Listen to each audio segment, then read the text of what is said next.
And good morning, good afternoon, potentially good evening, and welcome to Small Business Big Leadership with myself, Odette de Beer, and Christy Pretorius, the absolutely most amazing leader of leaders that I have ever met in my entire life. And I'm always very privileged and very excited to have you on our podcast. And we have a few things that we want to discuss today.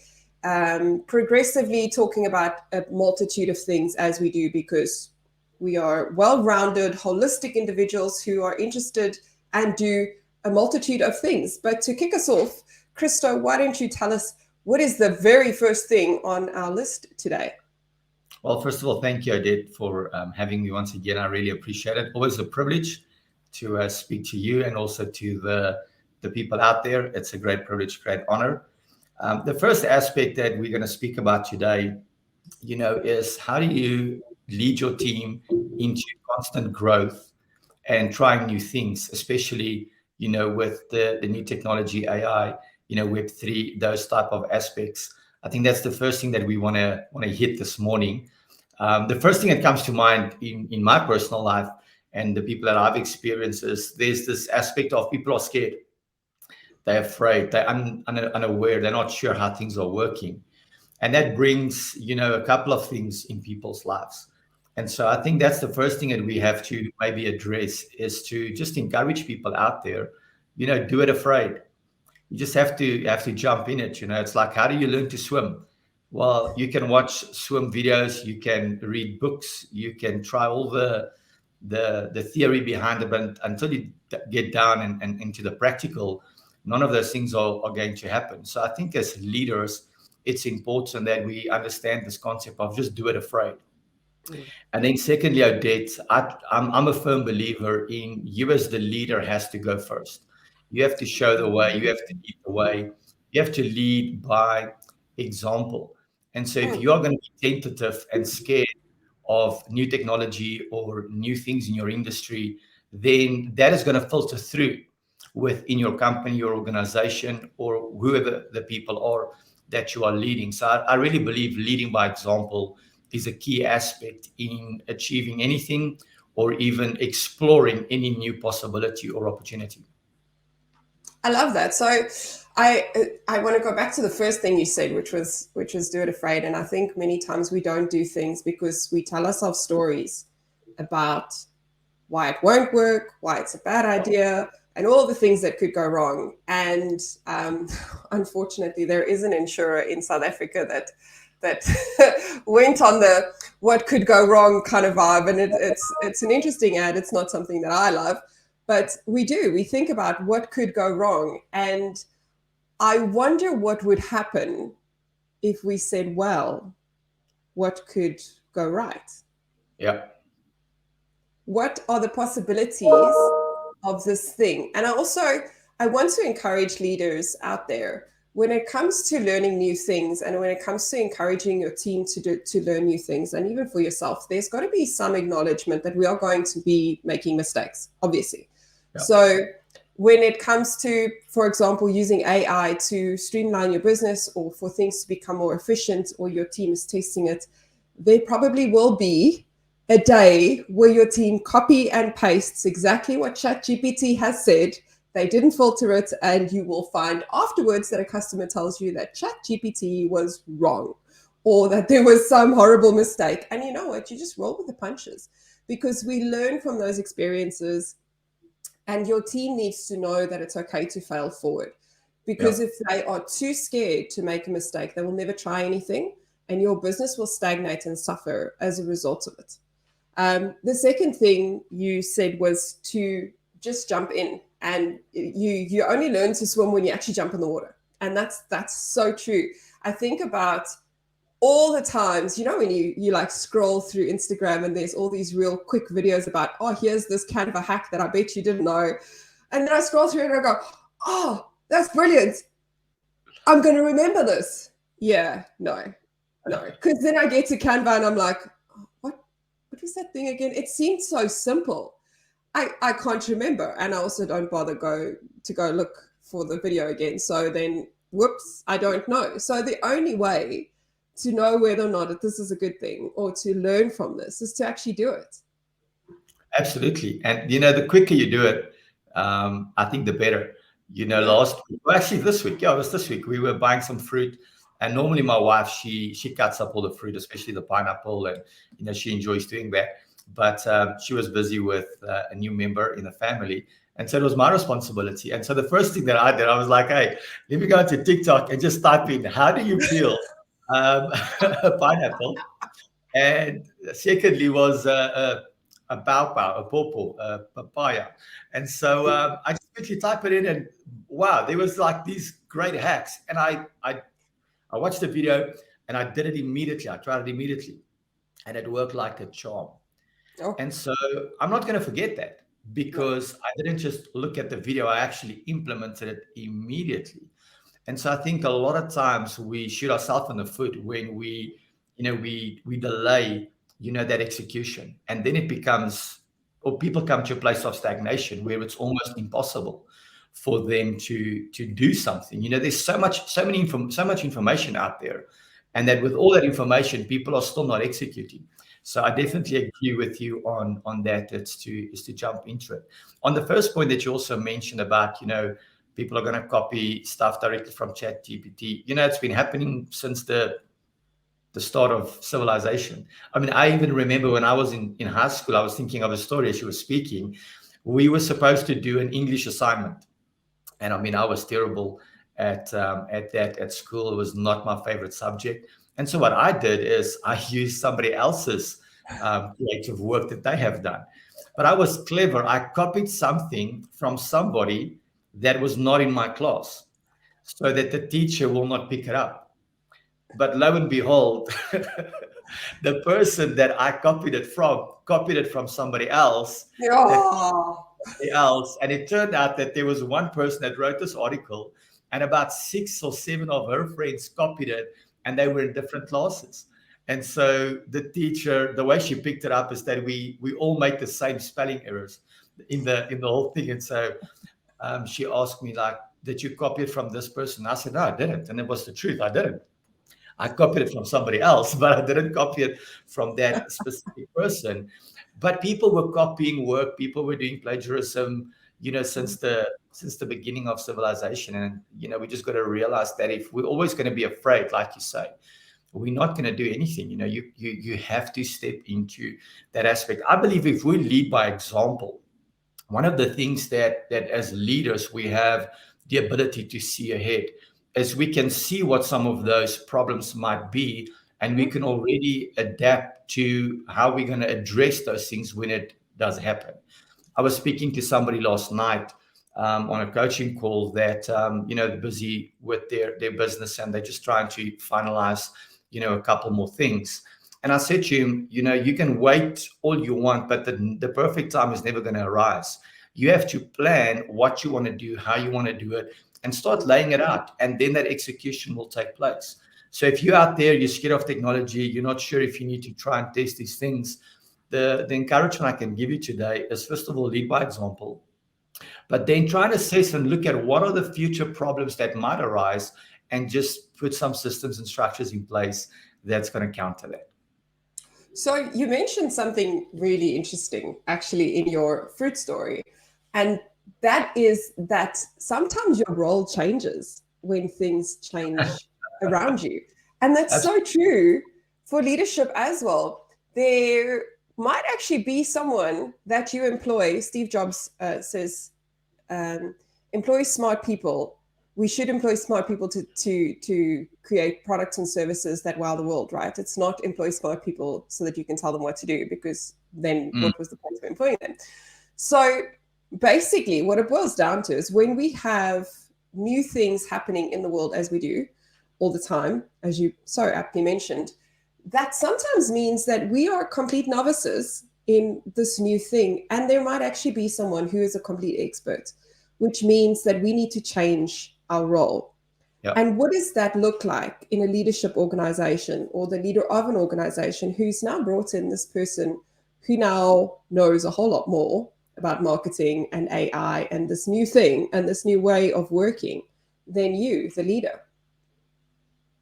a very interesting that you mentioned that I listened to a clip yesterday of Warren Buffett. He's got this philosophy that he doesn't employ people. Or he uses this example. He says, if you buy a dog, I'm not going to teach him or tell him how to bark. That dog's going to bark the way he's going to bark. And he says that he doesn't employ people and tell them what to do. He employs people for their competence, and then he allows them to live that out. And so I think it's important as leaders that, if you employ people to take the company further in certain aspects, is to have that security and that, character trait of, I'm going to trust these people. That's why I brought them on board, And so your role changes from you doing everything, where now you are scouting and employing people that are enabled to do those things that you couldn't do. And it's not so much that, you're not good at it as a leader. It simply means that your role has changed. We've got the saying so many times in businesses to stop working in the business and start working on the business.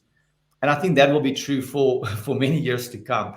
And that's maybe the missing link, is that, leaders still want to be involved in every nitty-gritty aspect of their business, where your role is changing from you being the person that's doing everything to you being the one that's overseeing that, scouting talent, seeing possibilities, seeing opportunities, seeing where there might be some problems arising. So I think that's, for me, Odette, where it comes in, the aspect of your role is changing.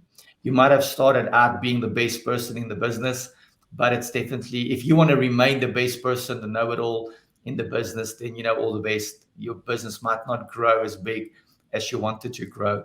So, Warren Buffett, he's one of the wealthiest men in the world. So I think it's a very good, methodology. Some good advice. Pardon? Some good advice. Absolutely. Yes. Absolutely. Leadership, you have to be strong. I was thinking about this just before we talked, is you lead by example. Secondly is you have to create a culture. I think we spoke about culture, before. But if there's not a culture within your organization of growth, of taking risks, of improving yourself, you're going to see it filter through. There's this amazing story that I heard years ago about this young boy.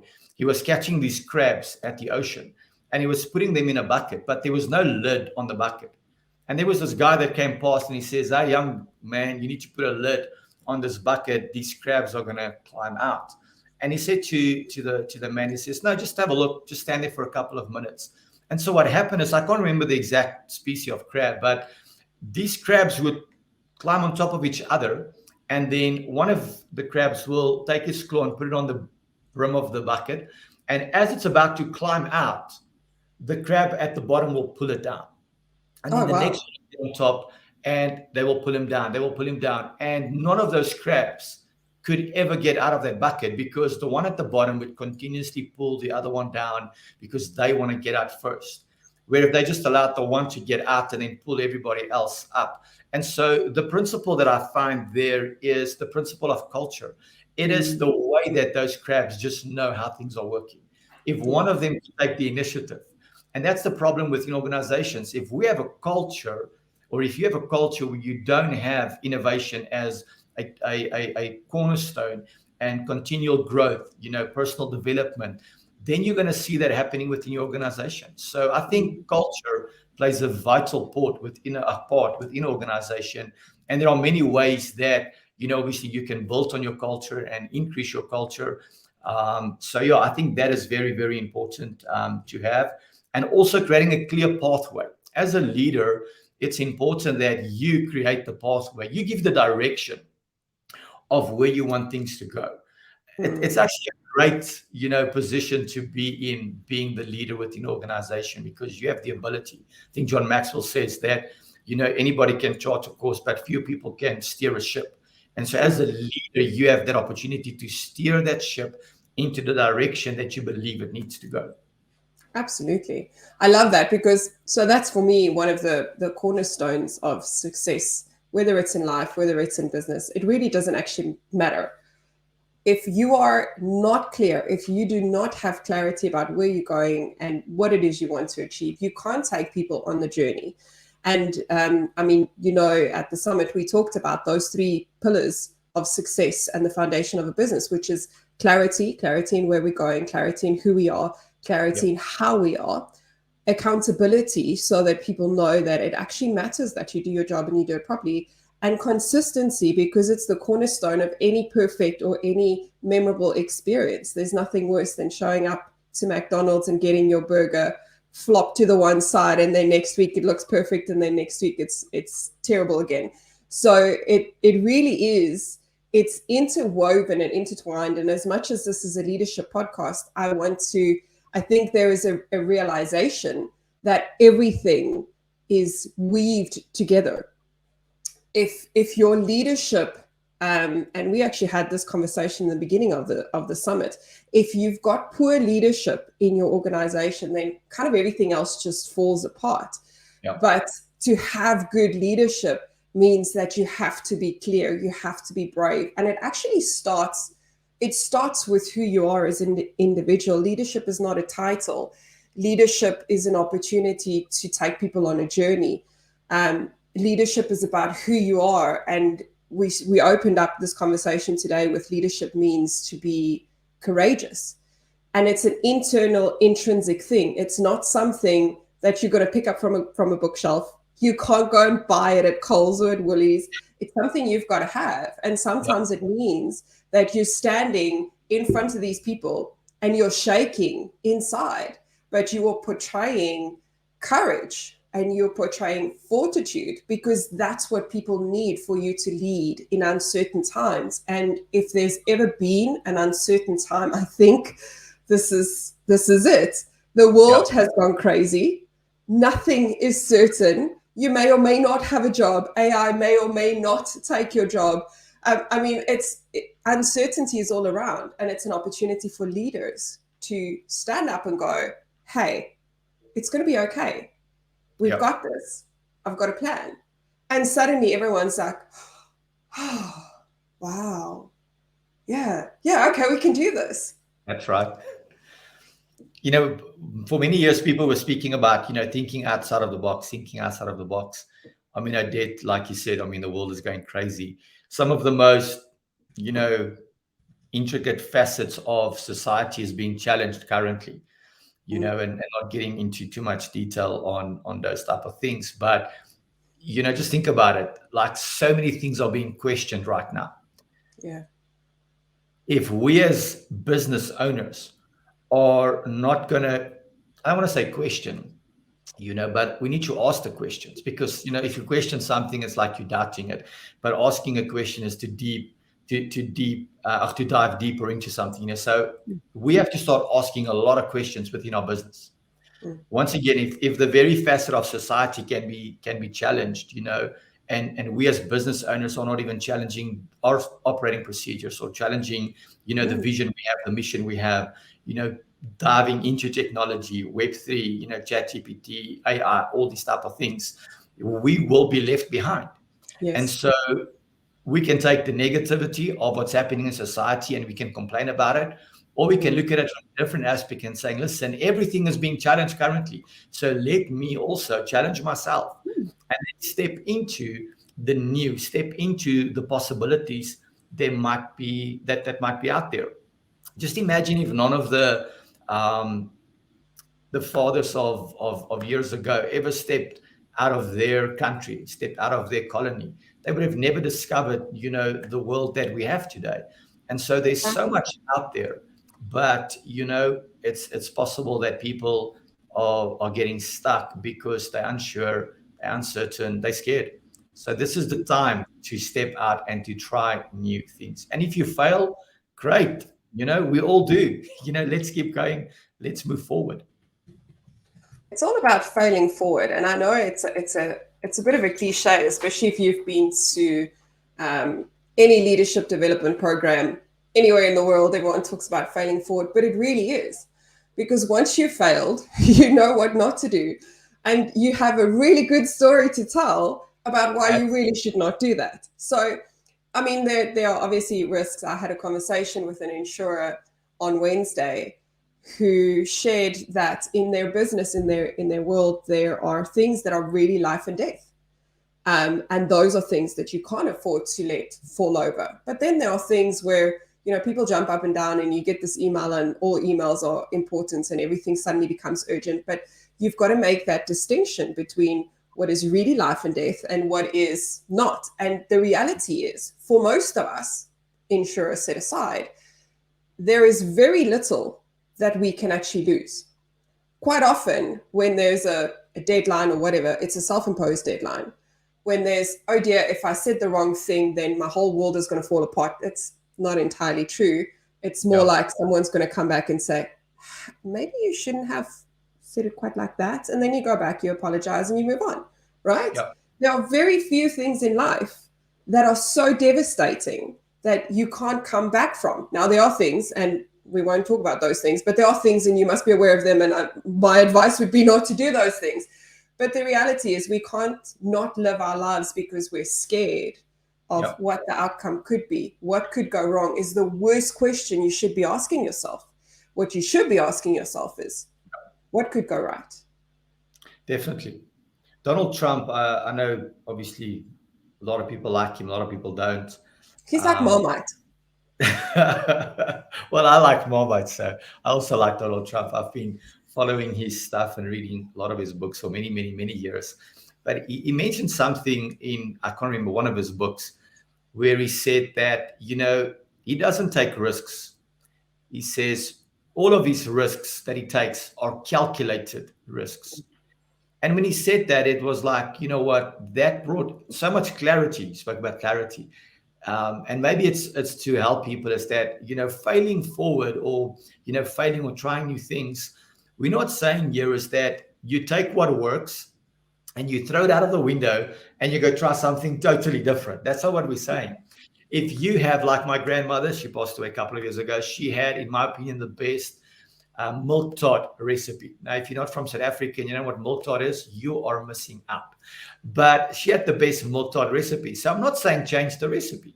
But how you market that, how you sell that, where you sell that, those are avenues that you can explore. So if you have your secret sauce and if you have your product and it's nailed, it's perfect, keep that. But there are aspects around your business that you need to innovate and work into. And bringing in what Donald Trump said is that you take those calculated risks. I mean, it's going to be ludicrous if you're just going to jump into something without doing any prior research. I mean, we're not saying that. But it's to take those incremental steps towards the unknown and calculate what are the things that you need to do. And then you got to jump, Yeah, absolutely. I 100% agree with that. I often think people think I'm a little bit crazy because I'll be like, well, let's try it. But I always used to say I shoot from the hip, but I shoot from the hip after having spent the past 3 hours or the past 10 hours investigating what could happen if I shot from the hip. So my shoot from the hip is never quite a shoot from the hip kind of vibe, but it is. And I had a leader many, many years ago who was so strategic. He thought through every single interaction, nothing he did was just doing something. Everything was very strategic all the time. And I used to think, oh my goodness, that's like how much energy does that consume?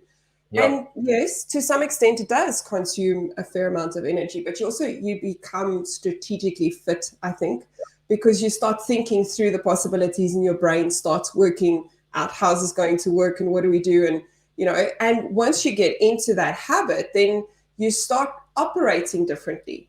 And I think it's a call to business owners and to leaders of organizations to start operating differently.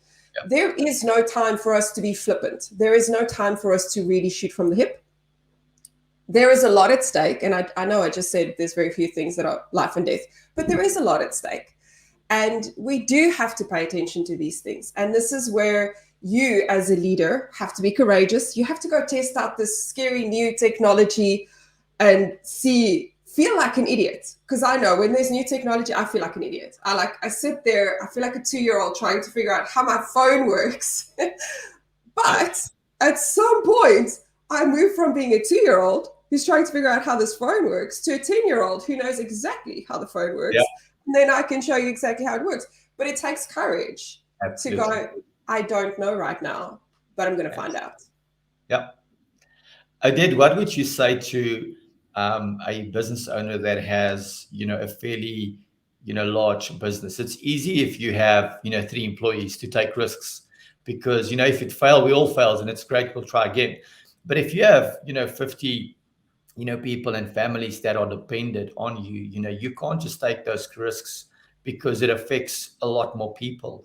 How would you encourage, those people that are saying, listen, there's too much at stake for me at this stage in my life to risk it and to lose it all?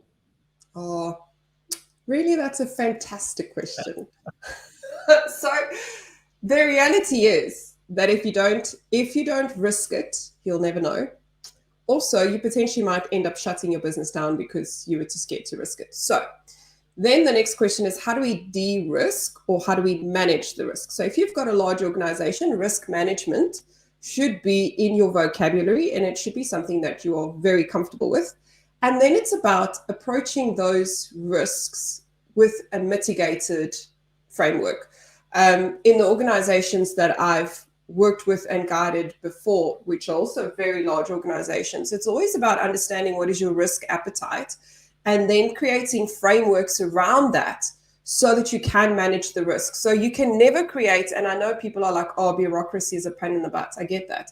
But you can never create an environment if you don't have controls in place to make sure that A, it happens consistently, and B, that people are sticking to the rules, because we have to have those things in place. So you start off with understanding what your appetite is, and then you create a framework around that to say, if we were to try, for example, new technology, what are the parameters within which we allow people to test new technology?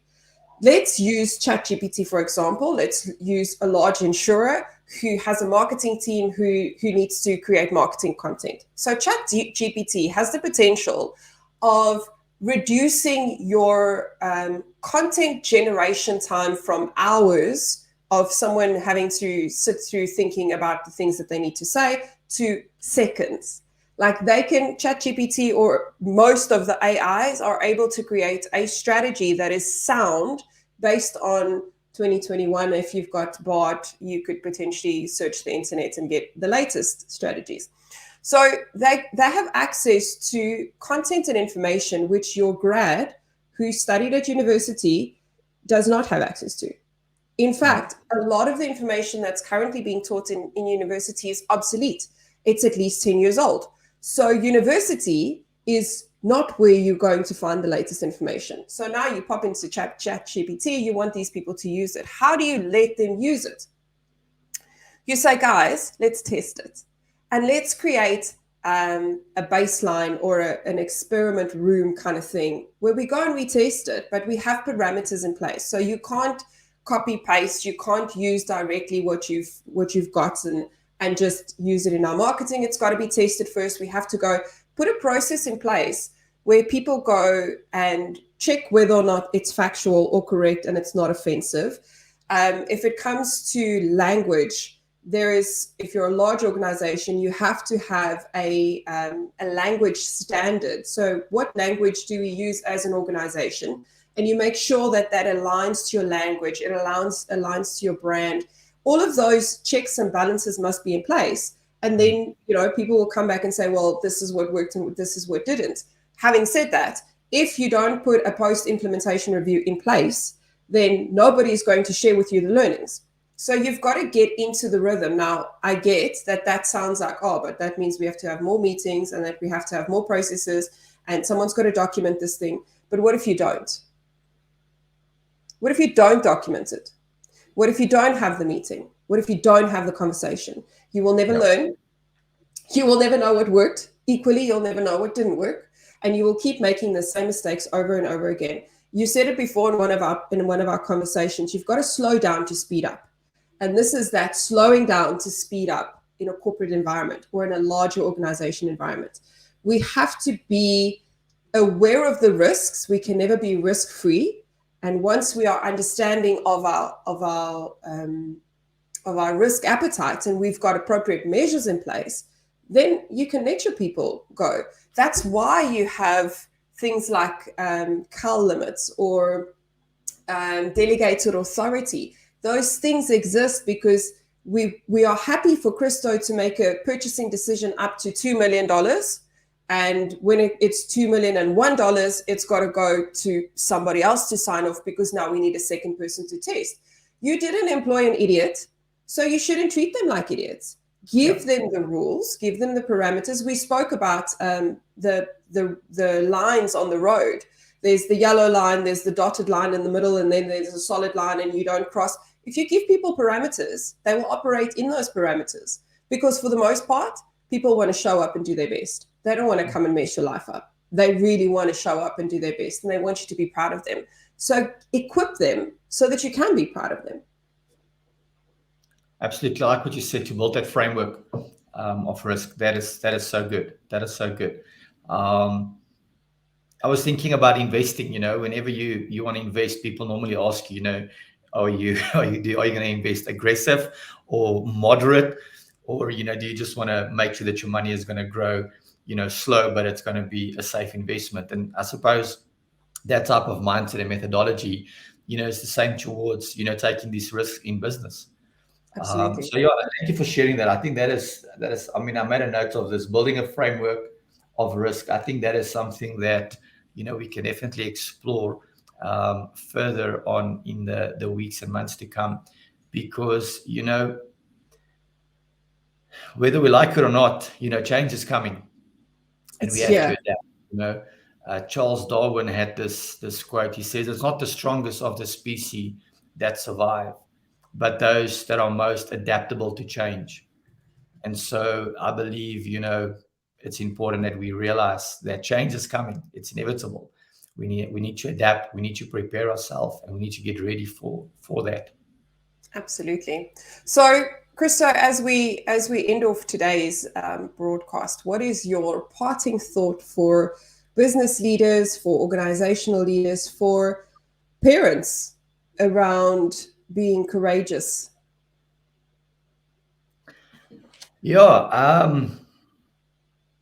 I'm just going to say this again. You got to lead by example. Like we spoke earlier, we've been blessed to have a new addition to the family, and we've been parents now for 3 weeks and 2 days, and it's been amazing. And I've just realized that I have to lead by example. Here's this little bundle of joy, this little son that we have, and he's going to learn everything for the next couple of months and years from 2 people, which is going to be me and obviously my wife, his mother.